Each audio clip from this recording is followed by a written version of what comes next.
Good morning. Welcome to NewsWire here on SportsGrid. Craig Mish back with you for another edition of the show, and it is great to be with you here as we get ready for another night of NBA play-in games, which we will preview with Steph Noh from Sporting News coming up in about 10 minutes from now. Also, of course, each and every day here on the show, we have a guest from Legal Sports Report. You can read more about them at legalsportsreport.com, going over the landscape of sports betting and how it pertains to potentially some things that you could be active in. And also, on our show today, we review the TV ratings, streaming ratings for the Masters, the WNBA draft, and everything else going on with our resident insider and TV reporter, Simon Applebaum of the podcast Tomorrow Will Be Televised. So plenty more exciting stuff to talk about here on the show as we get ready again for another active day of Major League Baseball and NBA games, as well as the NHL closing in on their season as well. So let's get to the very latest and start off with the gift that keeps on giving, that is LeBron James. Another win in a play-in game in the NBA playoffs. Last night, the final 110-106. LeBron had 23 points, 9 rebounds, and 9 assists. This is where the NBA wants the Lakers to be in. Anthony Davis, also a huge game, 20 points, 15 rebounds as well. Lakers just seem to have the Pelicans number throughout. And now the Lakers, certainly with an opportunity to go deep into the playoffs. We'll see how far they can get. LeBron James, though, saying forget all the offense that we had last night. He wanted to talk about the defensive performance of LA and that key to the win. Well, I mean, obviously that's what wins. That's what win ball games in the postseason. That's defending. Obviously, you got to score the ball. You got to be efficient. You got to not turn the ball over. But defensive stops and that's keys to runs. You're able to get a few stops in a row. You're able to get some scores. You're able to get to some good runs where you can go on a 9-2 run or a 10-2 run or whatever the case may be, force your team to call a timeout and gain some momentum. So, we worked up our defense tonight. And defense will win playoff games, as LeBron said, and it did not work last night for Steve Kerr and the Golden State Warriors. They're out of the playoffs again, third time in 5 years. The Sacramento Kings pick up a win, so they got a shot to move forward. The Aaron Fox, 24 points, 6 rebounds last night. Domantas Sabonis, 16 points. Keegan Murray, by the way, 32 points in that game last night. As I said, Golden State eliminated them last year in the first round of the playoffs, so Sacramento getting even for this matchup, but not going to have Steph Curry in the playoffs, so the NBA doesn't get exactly probably what they wanted. But Kerr made no bones about it and just said the Sacramento Kings beat them down. We just couldn't stay with them. They dominated us physically. I think they had about 18 more field goal attempts than us between the turnovers and the offensive board. So it was total domination. They deserved it. They had a great game tonight. Mike and his staff did a great job, and give them the credit they deserve. Post game from TNT Sports last night. All right, play-in games continue tonight. The line keeps climbing. I'm not sure why, but Philly up to 5.5-point favorites tonight against the Miami Heat in the East play-in side of things. Chicago Bulls, they opened up as 3-point favorites against the Atlanta Hawks. I'm seeing some 3.5 over on FanDuel tonight. So those are the two games that will be played in the East this evening. And then, of course, everything gets started this weekend for the full slate of games in the NBA playoffs. Now, ratings are in for the WNBA draft. It's the highest rated draft ever, 3.09 million viewers. Audience was viewed 4 times as many as when it was compared to the 2023 draft. That drew just 172,000 people. So a big jump. Caitlin Clark, obviously one of the main reasons why.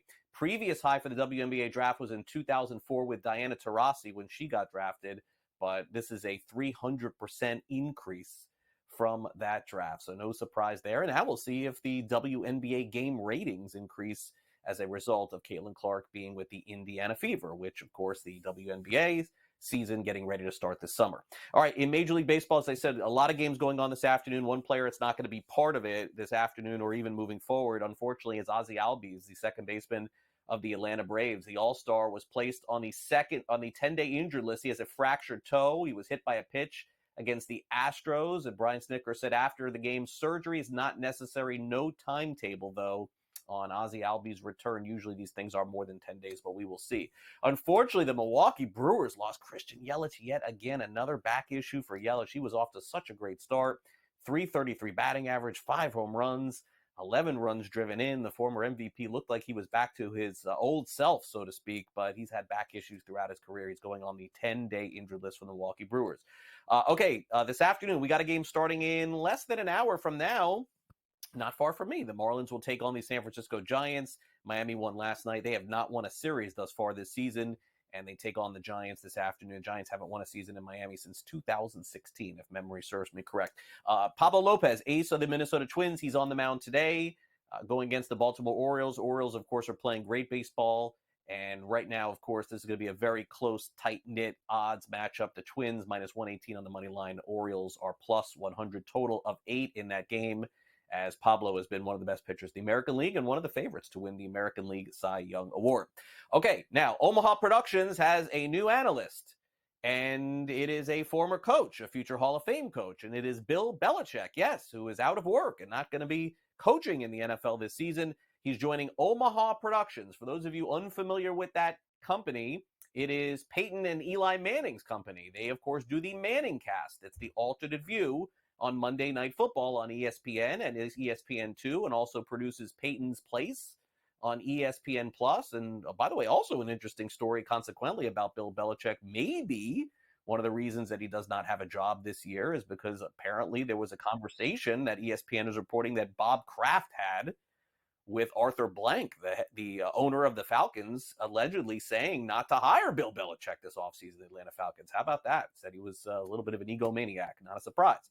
All right, Miami Dolphins have picked up their 5th-year option on Jalen Waddle and Jalen Phillips. Waddle is due a big contract extension.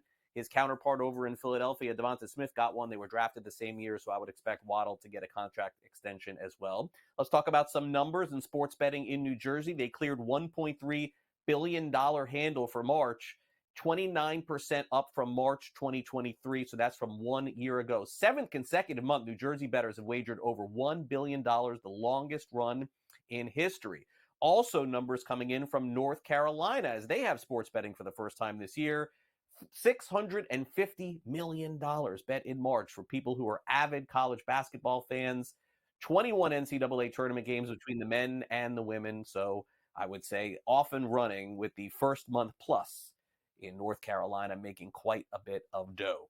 All right, can you make some money on the NBA tonight? Well, you probably need some picks to be able to do that, and we'll do that coming up next with Stephen Noh of Sporting News. And for those of you who are new to the program or maybe looking for additional information on SportsGrid, get out your phone and scan this QR code, because we have an app as well. It's a SportsGrid app available for iOS and Android. News, notes, information, picks against the spread, and the very latest odds on all of the NBA playoffs games, the NHL, Major League Baseball, and golf, and UFL, United Football League. Did I miss anything? Any other sports still going on right now? I don't know. Probably not. Maybe tennis.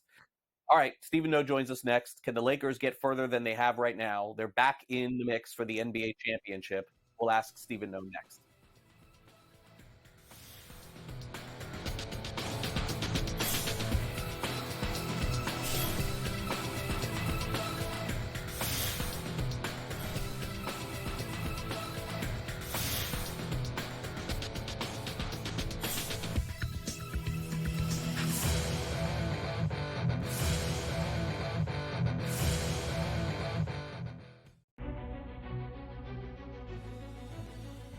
People that bashed him will be eating their words this year. Pretty heavily favored to be a first-round pick, minus 400 earlier this week.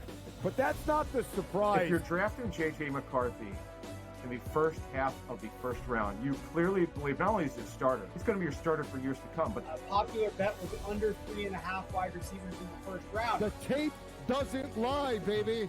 Only on SportsGrid.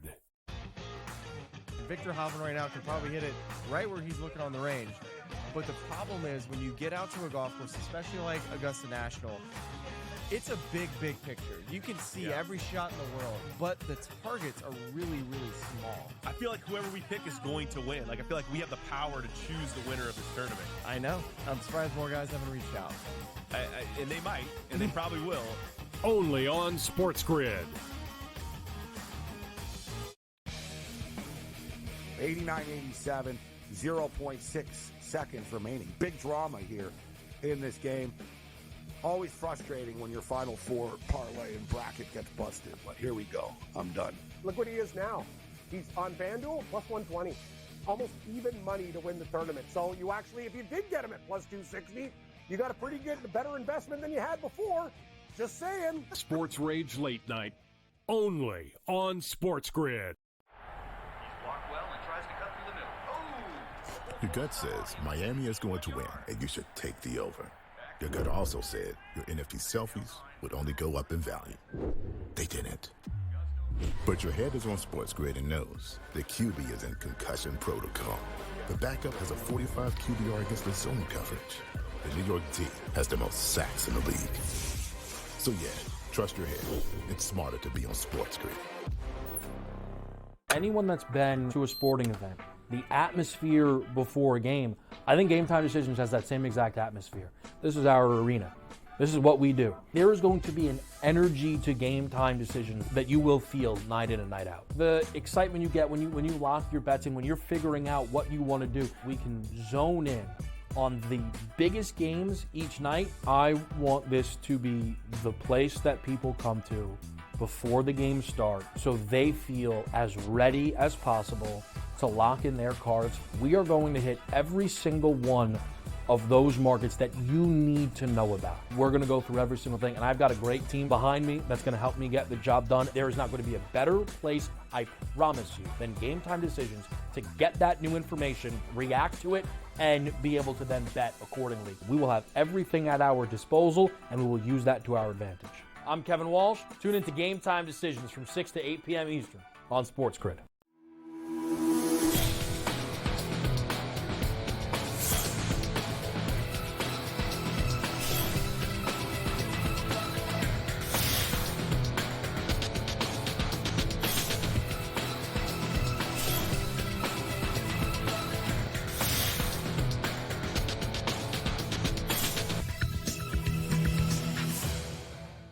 We had playing games in the NBA's Western Conference last night. Tonight they'll do it in the Eastern Conference. Steph Noh is with us from Sporting News to break down what happened last night and also look forward. And Steph, we've got one Steph, by the way, out of the NBA playoffs. We'll get to him in a minute. But one superstar remains in, and that is, of course, LeBron James. Was that an impressive performance, a playoff-worthy performance from the Lakers beating the Pelicans last night? Well, LeBron, I wouldn't say he had a great game. I believe he went 6 of 20 from the field. He blew 2 layups in that fourth quarter, but he did also have moments where, he really made his imprint. I thought he played pretty good defense on Zion Williamson, even though Zion did have 40 points in that game. A lot of that came against other guys. But the Lakers have been rolling ever since they changed their starting lineup about 2/3 of the way through the season. They put Rui Hachimura in their lineup, and they were the number 3 offense in the league after that point. It didn't really reflect in the standings because the West is so compacted. They didn't move up, but I believe they went 25-13, I want to say, to close the year. So yeah, good things for the Lakers, but unfortunately, their reward for all of this good play is to face the Nuggets, who they have just not had much success at all against. Yeah, and we're going to find out if it happens the easy way or the hard way for Denver going into this next round. Steph Curry found out the hard way. So did Steve Kerr. Boy, post-game, he basically just, Steve Kerr didn't have many answers for what happened last night. He said that the Kings just dominated them. And I guess if Malik Monk got hurt like 2 days ago, maybe this would have hurt the Kings significantly, but maybe having some time before they played this game against Golden State helped them a little bit. A pretty dominant performance, and I wonder if this can help the Kings go maybe a little bit further than people expected in the NBA playoffs. Yeah, I think they have a good chance to advance in this next game. They're going to be playing the Pelicans. Zion, he hurt his hamstring with 3 minutes left in that Lakers game. Huge blow for the Pelicans because they were already only getting maybe 50% of Brandon Ingram. He had missed 12 of the last 13 games for the Pelicans. Did not look good in this play-in game last night. He didn't even play at the end of that game because he was so ineffective. So, the Pelicans might be missing 2 out of their 3 top players. Zion had a hamstring injury that kept him out of 40-plus games a couple of seasons ago. So this is a recurring type of injury. Previously he could not fight through it. Usually hamstring injuries, you can't really play through those. I would think, we haven't really heard anything definitive yet. They haven't gotten the MRIs or whatever, but I would think that he's probably not going to play, which is, why the Kings are favored in this game. Yeah, and the Kings, we'll get to that. Actually, they're underdogs. I don't know. Maybe that's changed. 1.5-point underdogs, I think, if I'm not mistaken. Frankie, update that for me before we preview that game. All right, let's do the Heat and 76ers tonight. Heat was 3.5-point underdogs, then 4.5, and now it's 5.5. Why is this line going so high? Why has Philadelphia continue to climb here with a total of 208, Steph? I know that the Sixers are incredible when Joel Embiid plays and not so good when he doesn't, but does the line tell the story in this one here? I'm not sure why the line has moved so much, but I mean, the Sixers were a really good team before Joel Embiid got injured with this meniscus injury. I believe they were on pace for 65 wins, so they were going to be a top 3 seed in the East. Completely fell apart after that Embiid injury, and obviously they're in the play-in game now in the 7th seed, which is not somewhere you want to be. On the other side, you can never count out the Miami Heat, obviously, but they were in the same situation last year. They lost their first play-in game. They were 1 quarter away from being eliminated from the playoffs. They were down in the second play-in game to the Bulls. Jimmy Butler took over. They barely sneaked on by, and we all know that they ended up making the finals thanks to some really hot three-point shooting throughout the playoffs. So when you look at these teams on paper, I mean, the Sixers are definitely much better. But again, you really cannot count out this Jimmy Butler playoff factor because every single year we have counted him out. Guys like me have counted him out. Every year we look silly because he just becomes like one of the top 5 players in the playoffs for whatever reason. Yeah, I mean, historically, too. I mean, he's just incredible this time of the year. But again, going to the well, we'll see if it's one too many times. The other play-in game, line shift a little bit. Bulls -3, 3.5, pretty steady. A lot of this game, Steph, is going to hinge on Trae Young without a doubt and the kind of game that he has. There's a very high total set in this game of 222. Does this shape up to be a fun game in Chicago tonight? I think it'll be fun, and I actually think that there are 2 players that are extremely important for this game. We don't know their status going into it. The first one is Ayo Dosunmu, who has developed into a really nice piece for the Bulls, and he has played Trae Young extremely well over the years. Trae shot, I believe, below 30% from the field this season against the Bulls, and a lot of that was Ayo Dosunmu's defense. Of course, they also have Alex Caruso, so they have 2 guys who are capable of shutting down Trae. So Ayo's quad got injured a couple games ago. He's been out of the lineup. Again, not sure if he's going to play. The other guy is Andre Drummond. He's one of the best offensive rebounders in the league, and he is really good against the Hawks. He's averaged 7 offensive rebounds a game. For frame of reference, 3 is an elite number for a player in any given game, so 7 is just outrageous. Drummond sprained his ankle a couple games ago. He had to be taken out of that game in a wheelchair. So I think that he is probably less likely to play than Dosunmu, but both of those guys have been Hawks killers, so the Bulls' fortunes are going to depend a lot on if they can get some minutes out of those 2. All right, we'll keep an eye on that game later tonight. Let's move on to some of the other games coming up this weekend in the series odds, and we'll take care of the Bucks and Pacers. We know right now, Steph, that Giannis is not going to play in the first game. I'm not willing to go any further than that because Giannis has been superhuman in the past, but fair to say right now, based on the odds as they open up against Indiana and the series odds, that he's not going to. And you can even see over on FanDuel that they're hedging a little bit. The Bucks are -130 to win the series against Indiana. And look, the Pacers play up and down. They play fast. Can they get past Milwaukee in this series? Is this going to be another one of those years where we look at the Bucks and say, what if? I'm kind of surprised that the Pacers are underdogs in this series for a couple different reasons. First of all, the Pacers are 4-1 against the Bucks this season. There was a huge play-in game where, Tyrese Halliburton kind of trolled Damian Lillard by doing the Dame Time celebration after hitting a big shot. Giannis has been amazing against this Pacers defense, which is not very good. He had his career high 64 points. Memorable game where he tried to get the game ball from the Pacers and they wouldn't give it to him, allegedly. So this is not a good matchup for the Bucks. They're kind of an old, slow team. Gotten a little bit better at transition defense under Doc Rivers, but they were the worst transition defense team to start the season under Adrian Griffin. Obviously, the Pacers run a ton. They've gotten even better at their transition attack after trading for Pascal Siakam, who's one of the best transition players in the league. So, yeah, even with Giannis, I think that I would probably take the Pacers in this matchup, given that, Giannis is an MVP candidate and Damian Lillard has had kind of a down year for him. If Giannis misses even one game in the series, then, yeah, I'm definitely taking the Pacers in this one. Another close series price here is Minnesota against Phoenix. And the Suns have been battle-tested through the years with a lot of veteran players, including Kevin Durant. Minnesota, not as much. Steph's been a long time since the Timberwolves have really excited us the way that they did this season, but they are not the favorites in this series either. It is Minnesota. Is the price right there? I think so. The playoffs are really about matchups. So if you look at both these teams on paper, obviously Minnesota had the better year, but they played terribly against the Suns. That was their big kryptonite throughout the season. Karl Anthony Towns, he doesn't really have a place to hide in this series, so I actually would not be surprised if he doesn't even close out some of these games because he just can't guard anyone in the Suns starting lineup. Well, Steph, enjoy the playoffs, and we'll catch up again soon. Thanks for coming on NewsWire. Yeah, thank you so much. All right, Pat Evans joins us next.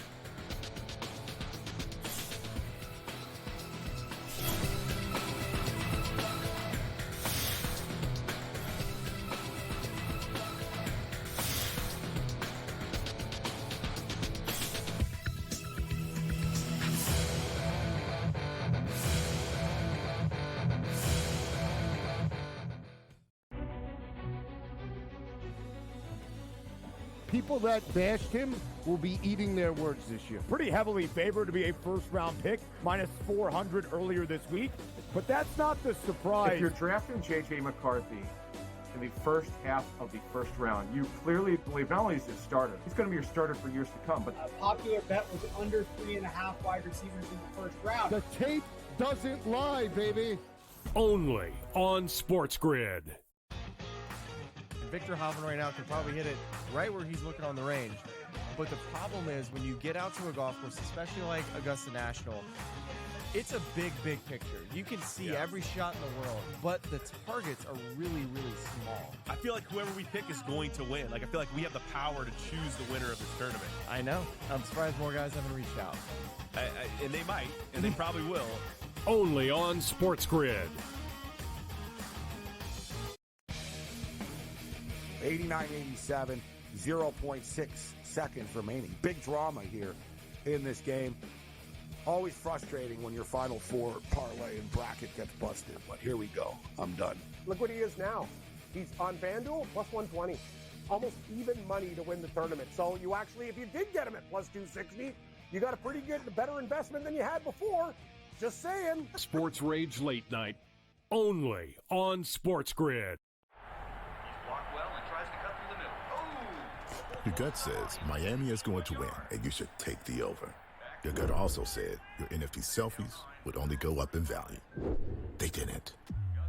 But your head is on SportsGrid and knows the QB is in concussion protocol.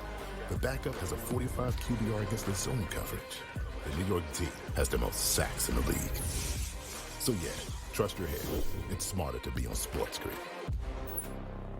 Anyone that's been to a sporting event, the atmosphere before a game, I think Game Time Decisions has that same exact atmosphere.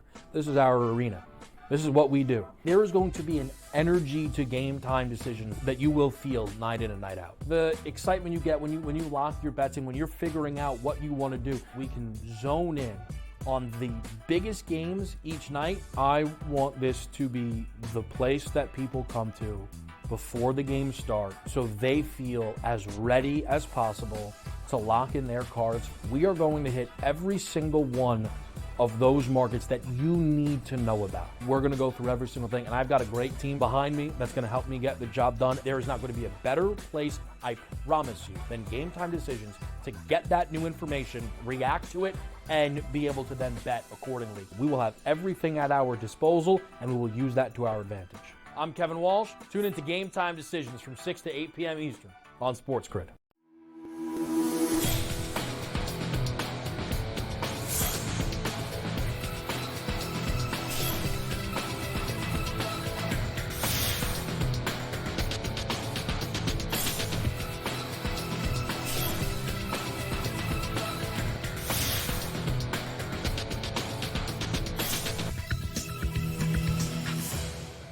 Welcome back to NewsWire. Pat Evans is back from vacation, and we're going to do 10 minutes on Pat Evans' family vacation here on... Nah, we're not going to do that. We're going to get into the latest in sports betting, although we could do it with Pat. Pat, welcome back. Great to see you here on the show. Hope you had a nice time. And boy, you left us with a lot of controversy happening while you were gone with Shohei Ohtani and this NBA player with the props and everything else. I mean, I don't know if you were following, but we've had a lot to talk about. Yeah, I was following. I felt a little bad for the staff that I left them hanging, but that's honestly the case all the time. Is I leave for an appointment or to go play my pickup basketball, and something happens in a legislator that we've been waiting on. And so for me to go on vacation and all these things to happen, that was par for the course. And but hey, you know what? I'm back now and back to helping. So and refreshed. But I did miss being on the show for 2 weeks. So. I'm happy to have you back here because again we got legislature. I mean, this is scintillating stuff here to get to. I know you're the expert here, so let's get to it.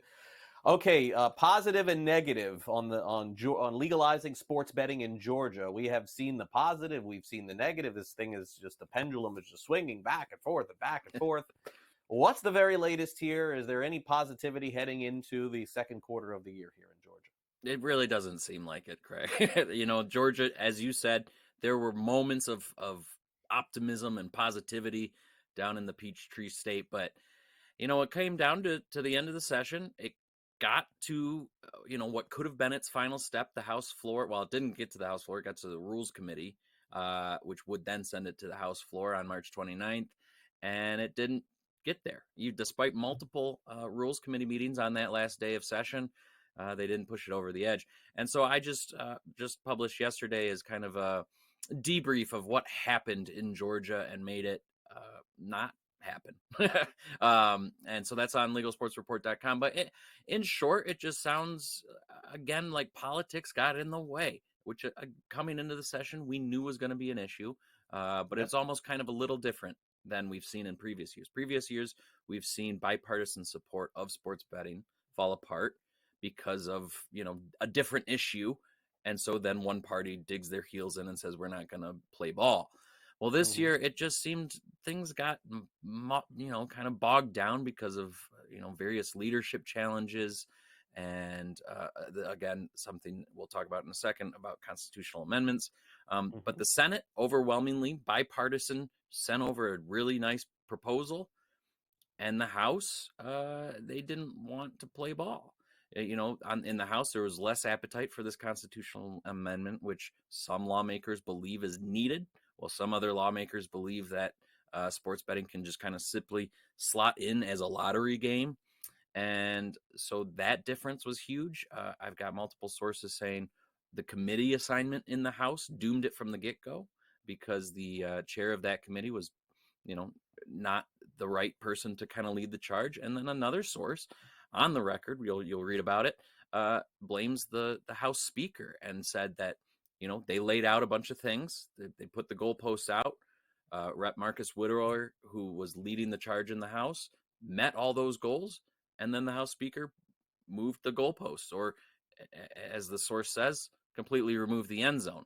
So, there's all sorts of different parts here that kind of went wrong. And, again, there were huge moments of optimism in Georgia to get it done this year. It, of course, ultimately didn't happen. And I think, again, in a couple of states we're going to be talking about next, it's kind of just chipping away at it at this point in these states that are left and need to legalize. So is next year the year? Who knows? As we've discovered in all sorts of states, most recently Kentucky, it can kind of just come out of nowhere and surprise you. And I think that might be the case in the future in Georgia. Yeah, and chipping away is probably the best way to describe every state in the South, including Alabama, and another attempt here to get things going there. And we're going to find out, Pat, over the next few days, whether or not Alabama genuinely has a chance to even get close to where Georgia was at this point. I know they were lagging behind them. Do you think that there is a chance with this upcoming legislation? So Alabama, yesterday, this lottery bill, this comprehensive lottery bill was sent into a conference committee, which should meet later this week. And they're going to iron out differences. This is such a strange state because Alabama in the past, the Senate sent forward comprehensive lottery bills that included sports betting and casino gaming. Now, this is important to note that lottery is kind of the headliner here because Alabama is one of 5 states without a lottery. And so in these bills, they've included other things like casino gaming and sports betting. Well, this year, the Senate let the House take charge. They basically copied a bill from the Senate previously and passed it pretty overwhelmingly, including sports betting. Well, the Senate, for some reason, decided that's not what they wanted and stripped out the casino parts and the sports betting parts, and then advanced it back to the House, who said, no, that's not what we want. We want what we passed, and you guys have passed in the past.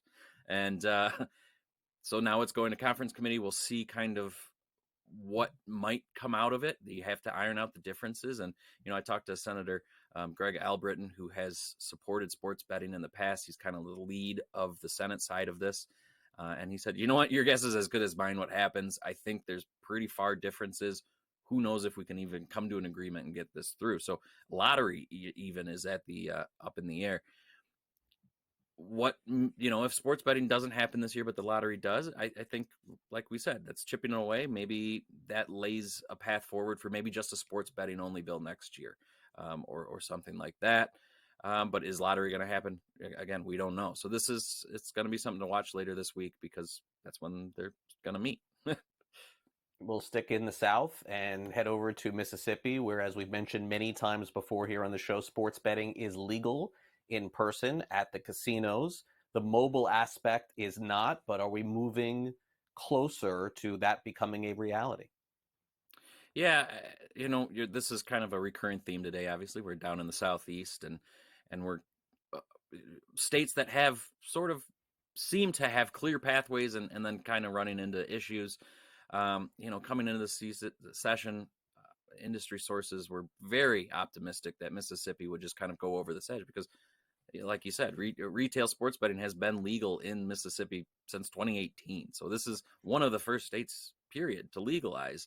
And they just didn't decide to do online sports betting. Well, this year, we had the House send forward a bill that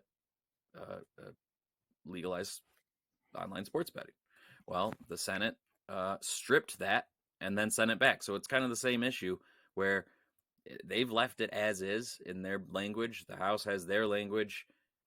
Now they have to meet, again, a conference committee. So they're going to meet, I've been told, probably next week to, again, iron out the differences. So there's really basically the online versus the not online difference. And so where does this lead? We're not sure. We'll find out next week while we're watching it. These states are again, hard to get this passed because, as we know, there's party opposition on both sides of the aisle. So you need the bipartisan support. And that's where you get into these troubling times of how do we get this over the line. And finally, let's go to Kentucky here. And this is a story of a different kind about regulation. And I know you're not Jim Ghazali, who comes on the show and hits on Kentucky all the time here, Pat. What is the latest here as far as changing some of the aspects of the regulation with sports betting in Kentucky? Yeah, this was kind of an interesting little bill that was slipping through. So as it is currently, sports betting regulation and, of course, racing, as you mentioned, Jim, is under the governor's office. It's under the governor's purview. And in Kentucky, the governor right now is Democrat. And, that's all fine and good until you see that there's a Republican legislator. And last year, that legislator vetoed overturned all 15 of Governor Andy Beshear's vetoes. And basically the same thing happened this year. So the lawmakers passed this bill that would move the regulatory agency out from under the governor and into a different secretary that is a Republican who is publicly voted. And so it's kind of a little political tic-tac-toe, if you will.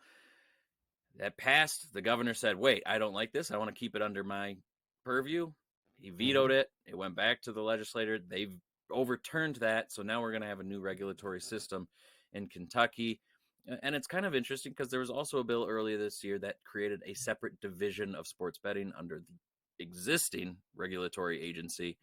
So there was all these kind of like weird moving parts. And does this change a whole lot in Kentucky? Probably not, because from what I understand, the existing regulatory staff just switches over, and it's the same staff and probably all the same rules and regulations. It's just a matter of kind of where things sit in the government. So just a kind of minor change here and there, but again, politics. It's what happens in these states down there.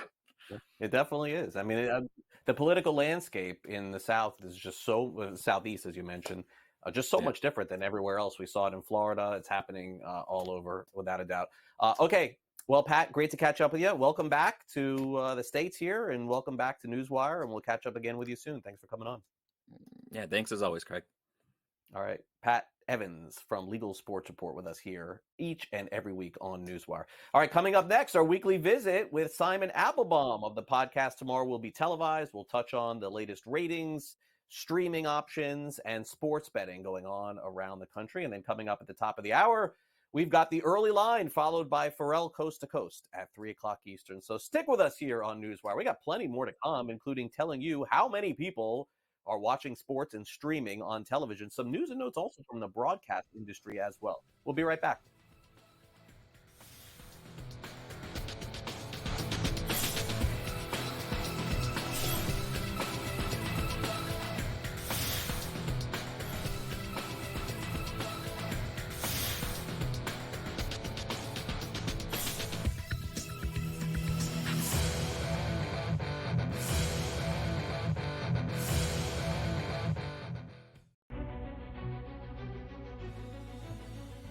People that bashed him will be eating their words this year. Pretty heavily favored to be a first-round pick, minus 400 earlier this week. But that's not the surprise. If you're drafting J.J. McCarthy in the first half of the first round, you clearly believe not only is he a starter, he's going to be your starter for years to come. But a popular bet was under 3.5 wide receivers in the first round. The tape doesn't lie, baby. Only on SportsGrid. Victor Hovland right now can probably hit it right where he's looking on the range. But the problem is when you get out to a golf course, especially like Augusta National, it's a big, big picture. You can see every shot in the world, but the targets are really, really small. I feel like whoever we pick is going to win. Like, I feel like we have the power to choose the winner of this tournament. I know. I'm surprised more guys haven't reached out. And they might, and they probably will. Only on SportsGrid. 89-87, 0.6 seconds remaining. Big drama here in this game. Always frustrating when your Final Four parlay and bracket gets busted, but here we go. I'm done. Look what he is now. He's on FanDuel, plus 120. Almost even money to win the tournament. So you actually, if you did get him at plus 260, you got a pretty good, better investment than you had before. Just saying. Sports Rage Late Night. Only on SportsGrid. Your gut says Miami is going to win, and you should take the over. Your gut also said your NFT selfies would only go up in value. They didn't. But your head is on SportsGrid and knows the QB is in concussion protocol. The backup has a 45 QBR against the zone coverage. The New York D has the most sacks in the league. So yeah, trust your head. It's smarter to be on SportsGrid. Anyone that's been to a sporting event, the atmosphere before a game, I think Game Time Decisions has that same exact atmosphere. This is our arena. This is what we do. There is going to be an energy to Game Time Decisions that you will feel night in and night out. The excitement you get when you lock your bets in, when you're figuring out what you want to do, we can zone in on the biggest games each night. I want this to be the place that people come to before the games start so they feel as ready as possible to lock in their cards. We are going to hit every single one of those markets that you need to know about. We're going to go through every single thing, and I've got a great team behind me that's going to help me get the job done. There is not going to be a better place, I promise you, than Game Time Decisions to get that new information, react to it, and be able to then bet accordingly. We will have everything at our disposal, and we will use that to our advantage. I'm Kevin Walsh. Tune into Game Time Decisions from 6 to 8 p.m. Eastern on SportsGrid.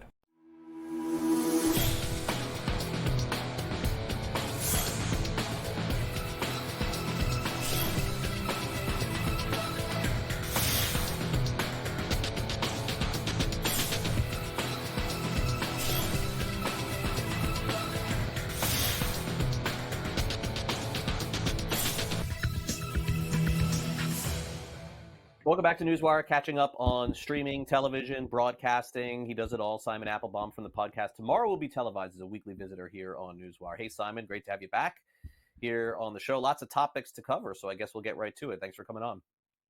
It's a pleasure to be back. And first of all, congratulations to you and everybody at SportsGrid for last Thursday winning the Synopsis Sports Media Award here in New York for the best use of a free ad-supported channel. Well deserved.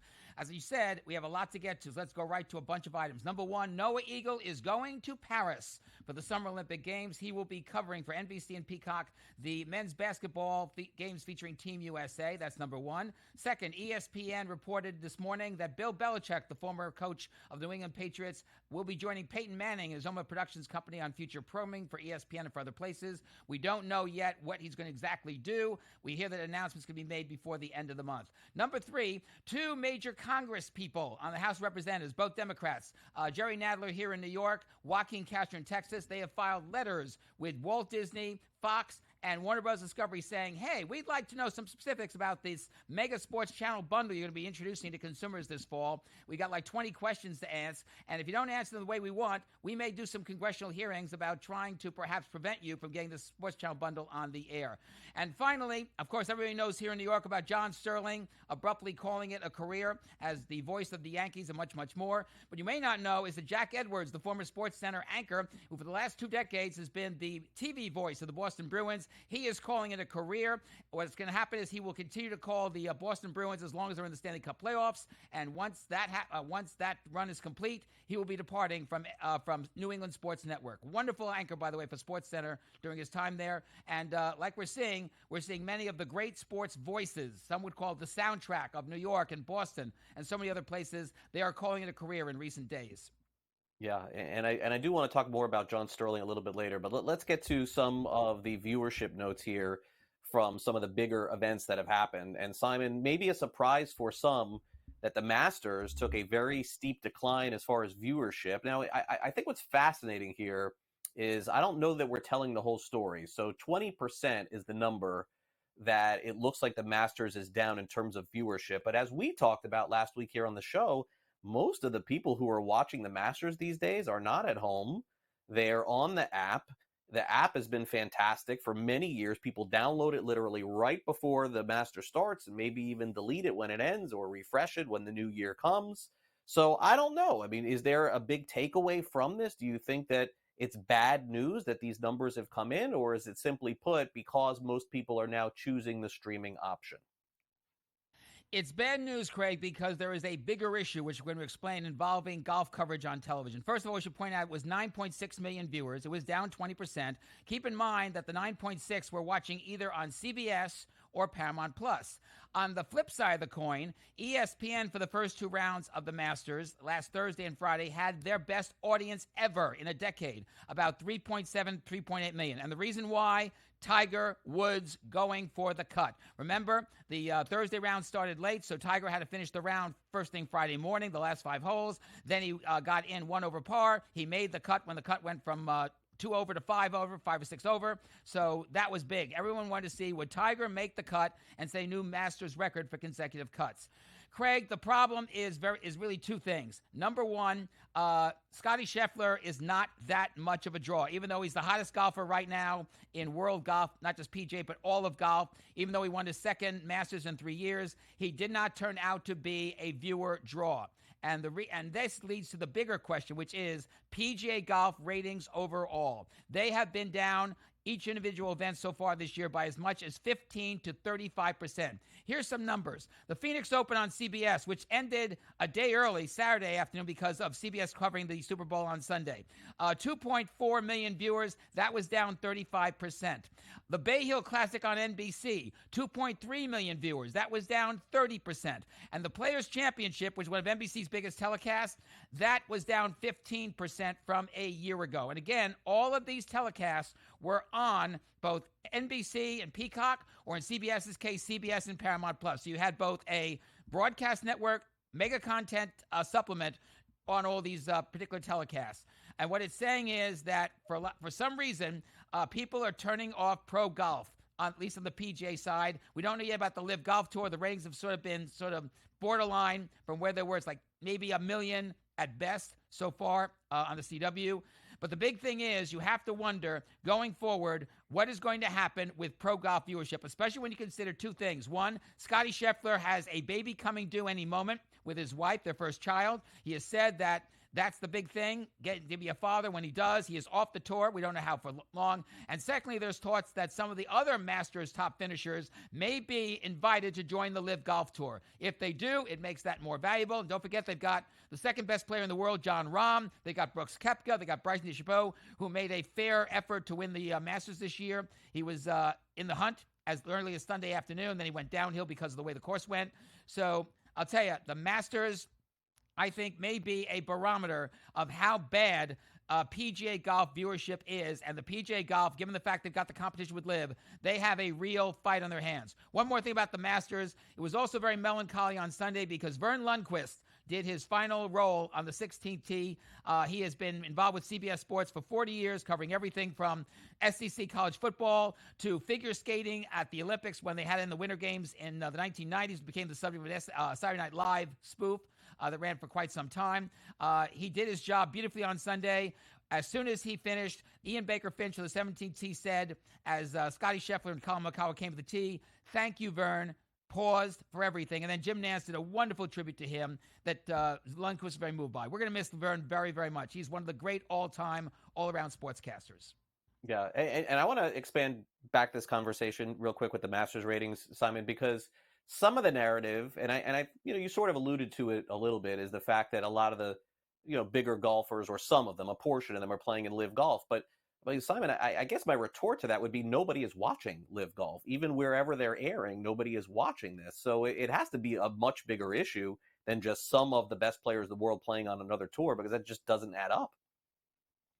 It doesn't. And part of it is that the CW still is not promoting LIV Golf in a major way. You don't know when the tournaments are on, and they're still having a problem with advertisers. Yes, they've got Progressive. Yes, they got Verizon. Yes, they got some other minor mid-sized advertisers, but they're still not getting the majority of the advertisers that do the PGA or do the big golf events like the Masters, the U.S. Open, and so on and so forth. The other thing is that I think people have really turned away from finding the newer stars. If you notice what's been happening with the PGA Tour, Craig, it's like a different player wins every week.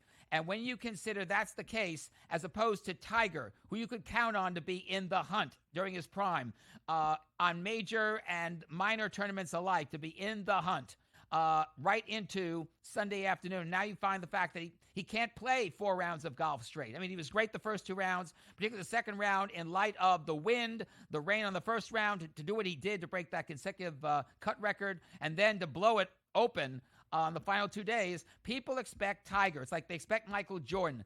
Tiger is like a seminal figure in golf, the way Jack Nicklaus was, the way Arnold Palmer was way back when. So we're still waiting for that seminal figure to really take control of golf. And until we do, unless CBS and NBC and anyone else who does golf does something to really promote the sport or do something different, we may be in for a very rough, if you will, as far as golf coverage on television is concerned. All right. Well, the opposite spectrum would be the WNBA, who had most viewers ever watching the WNBA draft. WNBA and CBS have also reached a multi-year agreement. A lot of this, Simon, seems centered around the fact that Caitlin Clark is one of the best professional athletes literally of all time now, going in the WNBA draft. So there's a big investment being made by CBS, the WNBA. Simon, I guess the question is this solely around the success of Caitlin Clark, or do you think it is the sport in general? I think it's a mix. I think it's both. I think it's Clark because she is that seminal figure like a Tiger Woods right now. There's really taken women's basketball, first college, now pros by the horn. Secondly, you've got other people behind like Angel Reese and Cardoza, and you got people on the way up like Juju Watkins, the rookie star from UCLA this year, and Hidalgo from Notre Dame. They're coming up. So you have this new seminal shift of the latest round of players that have been dominating the WNBA for years, like Sue Bird, who's out, and Diane Taurasi, and Maya Moore, who are sort of exiting the field. So you got Clayton Clark coming in. You've got more publicity. We talked about this last week. Women's college basketball, I think, got the best publicity and the best promotional times for people to watch on a regular basis, and that's carrying over the WNBA. 2.5 million people, by the way, saw the WNBA draft broadcast on Monday night. It went very, very well. You could not have had a better time. The stars were up for it. The draftees were up for it. And because Caitlin Clark is now the number one pick by the Indiana Fever, it means that when Ion does their Friday night doubleheaders, you're going to have like an 8-pack of Indiana Fever games. ESPN is going to carry at least 8 or 9 Fever games. And CBS, which just got this multi-year contract, and you got to remember this, CBS has been having WNBA games for 5 years, and they never promoted them. They never publicized them. It's like you had to turn on the dial to see when it was on. This new multi-year contract will include at least one Fever game, I'm sure, on CBS, and one or more on CBS Sports Network. 8 games in all every year for the next few years on CBS, 12 games or more on CBS Sports Network. So everybody is now all in with the WNBA. It is going to get the most play it has ever had in its life. And when you have this new rookie class coming in, led by Clark, the sky's the limit for how the WNBA's go. By the way, on Monday's telecast of the draft, Kathy Engelhart, the commissioner of the WNBA, let loose something interesting, which is the WNBA is going to expand to at least one team over the next year or two, maybe 2 or 3 by 2027. So that is going to help this new rookie class and everybody coming behind them in the college ranks even more. Let's move now back to John Sterling, who, as you mentioned earlier in the show, Simon announced that he is going to retire effective immediately. I believe there's a press conference set tomorrow. He's been doing radio for many, many decades, along with Susan Waldman, who, by the way, has been on NewsWire before. Simon, I think, anytime this happens, it, sort of brings questions to light. Hopefully, he gets to go out his own way here. And I guess we'll find out more about this on Friday. Certainly there was an article not long ago that was written on John Sterling that said that he would like to, just keep going and, finish the year. There was no thought that this would potentially happen. So that's the first part of this. The second part, Simon, is I still do believe that despite the radio business in sports, that this will be a coveted job for someone. And I guess we'll find out who ends up taking it. You bet, Craig. John Sterling was really like the soundtrack of not just Yankee baseball, but also for the YES Network. Remember, he did Yankeeography, which was the shows about individual Yankee highlights, Yankee players. He won 2 Sports Emmy Awards here in New York, or local Emmy Awards, I should say, for his work on that show, Yankee Classics. And when you think about John Sterling, it isn't just about his incredible Yankee career. It's also about the fact that he was one of the key people on TBS in the 80s. He introduced Atlanta Braves baseball, Hawks basketball to a national audience when it was a superstation. He was also one of the founding fathers of sports talk radio here in New York with Art Russ and Bill Mazer in the 1960s. So he is going to, on Saturday, when he has the special event before the game at Yankee Stadium, he is going to get standing ovation overall, and he deserves it. He is really one of the most unique voices we've ever had in radio or television sports. All right, Simon. Well said. Thanks again for coming on NewsWire. We'll catch up again next week. You got it, Craig. Take care. Enjoy the rest of the week. All right, Simon Applebaum with us. Could there be a new owner in the WNBA? A name you may be familiar with, at least has some interest in that. We'll tell you who that is. Coming up next, right here on this edition of NewsWire on SportsGrid. We'll be right back.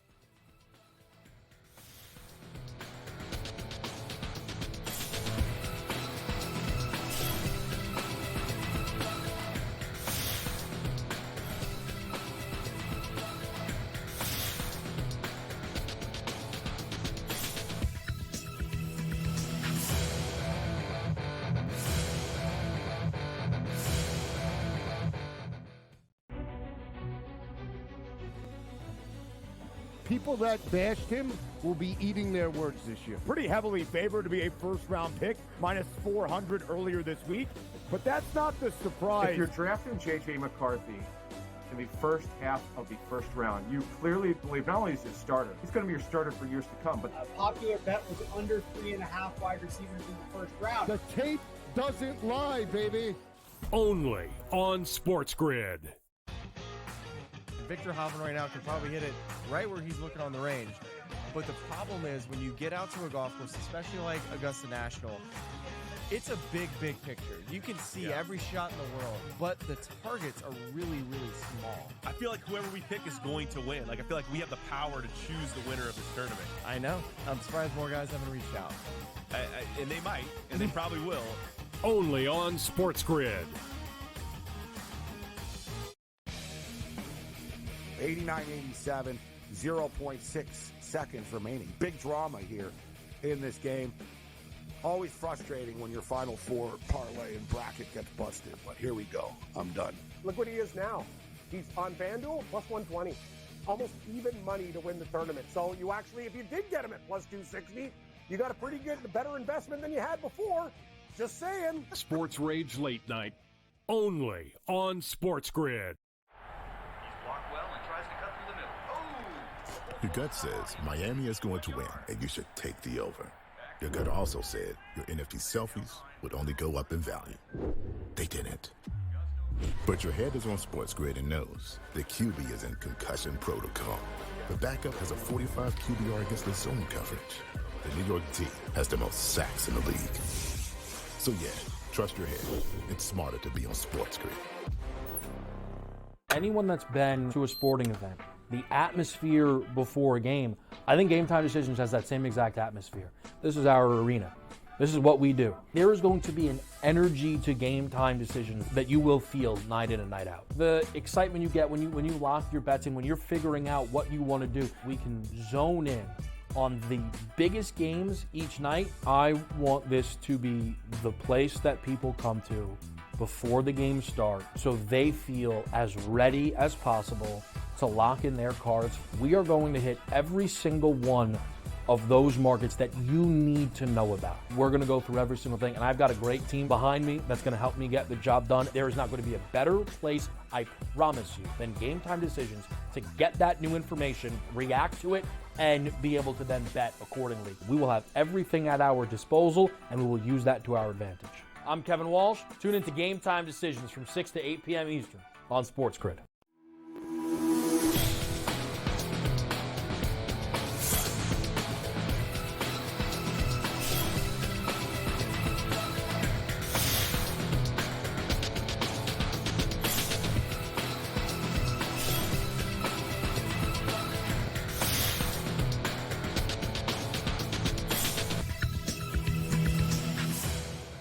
Welcome back to NewsWire. Well, the WNBA is certainly a hot talking point for everyone in sports. And from a financial point of view, CBS extending their agreement with the WNBA. And maybe from an ownership point of view, maybe we could have a new owner in the form of one of the greatest tennis players of all time, Serena Williams, telling a media outlet that she could potentially be interested in owning a WNBA team. And so she is just the latest in a long line of former athletes and stars to want to be part of this. Now, the WNBA has talked about a potential expansion. We're not quite sure where, how, or when that would happen. But if I'm not mistaken, Serena Williams lives in Palm Beach Gardens, Florida. Now, the Miami area did previously have a WNBA team.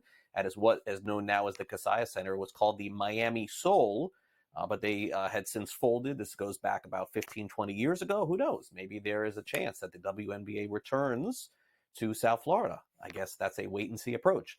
Thanks again to Simon Applebaum from the podcast. Tomorrow will be televised. Pat Evans from Legal Sports Report and Steph Noh from Sporting News. Also to our producer, Frank, I'm Craig Mish. This is NewsWire. We're on every day, 11 a.m. to 12 p.m. Eastern. Now, what we have in store for you coming up is the early line at noon. That is followed by Pharrell Coast to Coast at 3 o'clock Eastern. What can you expect today? Well, more afternoon baseball games than any day of the Major League Baseball season. You've got a dozen this afternoon. So we'll have live updates coming up at 3 o'clock Eastern there. Then, of course, we've got in-game live, Game Time Decisions, and all of our evening programming, which will get you ready for tonight's NBA play-in games between Miami and Philadelphia and Atlanta and Chicago. I'll recap those games tomorrow for you on our next edition of NewsWire, so make sure you tune in then. And also, don't forget, you can follow us on social media, for those of you who are on X, at SportsGrid, at SportsGrid TV, and you can follow me on social media as well, at Craig Mish. I hope you enjoy the rest of your Wednesday. I'll see you tomorrow morning for our next edition of NewsWire right here, 11 a.m. Eastern, where it's smarter to be on SportsGrid. See you then.